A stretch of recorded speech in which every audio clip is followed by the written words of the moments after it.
Welcome to my channel. This video will not be terribly long.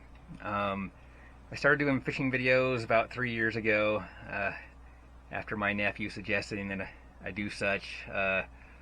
First I was kind of hesitant, but since I'm way too lazy to keep a journal, I figured why not. I originally started doing it just so like my family and friends could share in my adventures, but it's grown a little bit past that, and that's what this video is about. This is kind of a thank you for people that have supported my channel, everyone who subscribed and just helped me by watching it. I mean, as far as YouTube channels, mine's fairly small as far as ones that are monetized, but I got enough money coming in to help pay for the gas at least, and I truly appreciate it. So to say thank you, I'm going to be giving away a dozen of my favorite flies that I tie, some of my go-to patterns, to someone that comments in this video. To enter this drawing I'm going to do for the flies, I want you to comment. I want you to tell me which one of my videos has been your favorite. You don't need to tell me why, but just tell me which one is your favorite, so it'll help me know like what to focus on future content. And at the end of the comment, I want you to put in parentheses, I want flies, simply because I just want them to go to someone who will actually use them, that wants them. So other than that, that's it. Be a subscriber, comment, and that's it. And you can comment all you want. There'll be only like one entry per person. So I mean, I welcome comments. I appreciate it. I try to get back to most comments. Sometimes, for whatever reason, YouTube will not let me respond to comments. So if I ignore you, if it's not like a question like what's the name of this lake, it's probably because it just, for whatever reason, it will not let me respond to comments. Sometimes it doesn't. So and that's pretty much it. Comment and you have a chance to win some of my flies. So these are the flies I'm going to be giving away. Some of them are my own creations. Others are like my versions of other fly tires. First of all, we got the balanced minnow. I originally tied that to fish Pyramid Lake, but I've done really well with it fishing high elevation lakes, especially that have brook trout. I use like a 25-foot fast sink tip line, and I strip pretty fast. And every time you strip it, it goes all squampus because of the head. And I don't know, I've caught a lot of fish on it. Some lakes it's been the only thing it's produced, but below that you got the balanced bruised leech. You've heard me talk about it a lot in my videos if you watched them. Great color, great pattern. Man, we've caught a ton of fish with it. It's just great. Once again, especially brook trout lakes, but we've caught everything with it.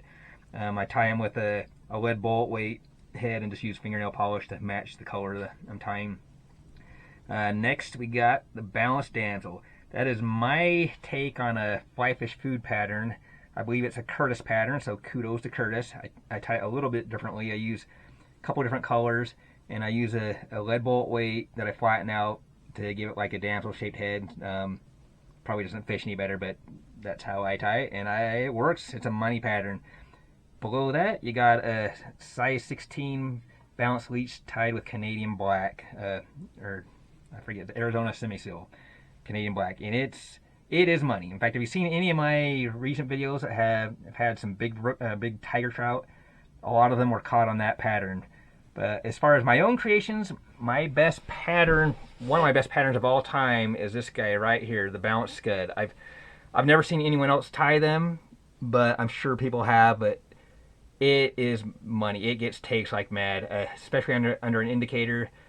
I used to just fish a regular fast sinking scud size 16 in a lot of these lakes, and since I've switched more to this, as far as like especially tiger trout lakes, and it's just stupid how many takes you get. A lot of them get off. I don't know if it's the angle of the hook, the shape. There's not a lot of space between the hook and the back of the scud, but gets takes like mad.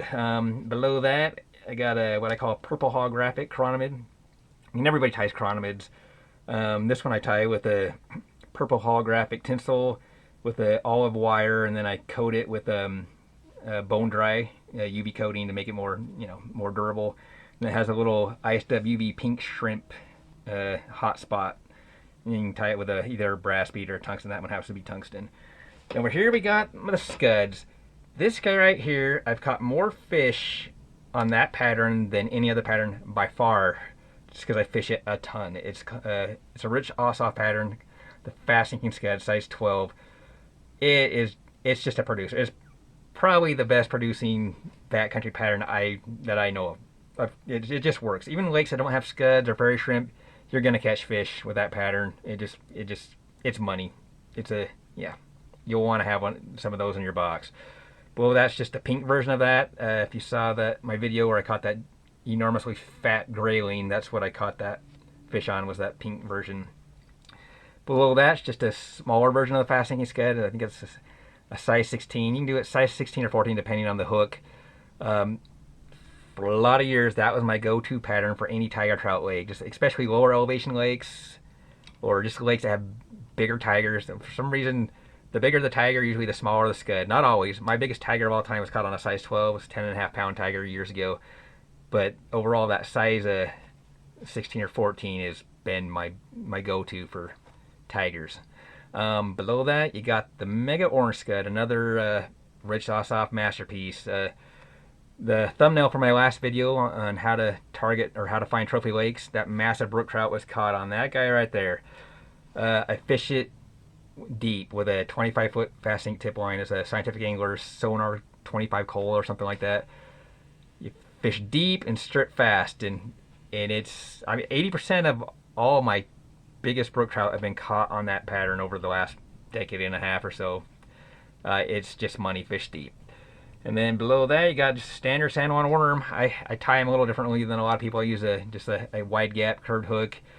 I use 2 little pieces of lead wire and kind of bend it around the shape of the hook, and then, thread it down and super glue it, then just add the worm body.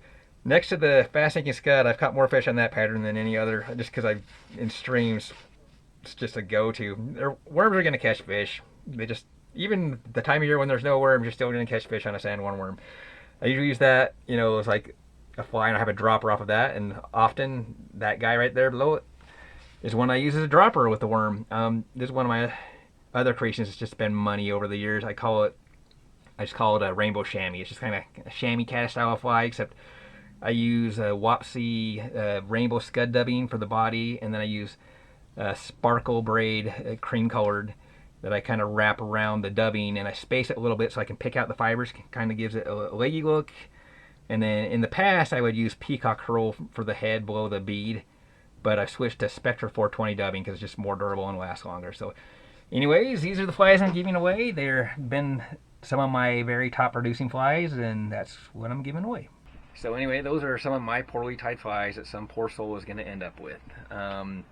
Once again, to enter for, all you have to do is be a subscriber, comment on the video, tell me which one of my videos is your favorite, and put in parentheses at the end, I want flies.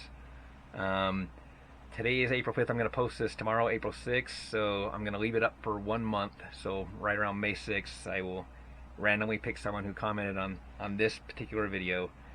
I'll just pick them randomly. I'll probably put a bunch of names on different pieces of paper and let one of my nephews drop from a hat. So anyway, I really appreciate everyone watching and helping support the channel. It's gotten big enough to help me at least pay for the gas of my adventures, which I go on a lot. So thank you so much, and hope you enjoy future content. Thanks for watching.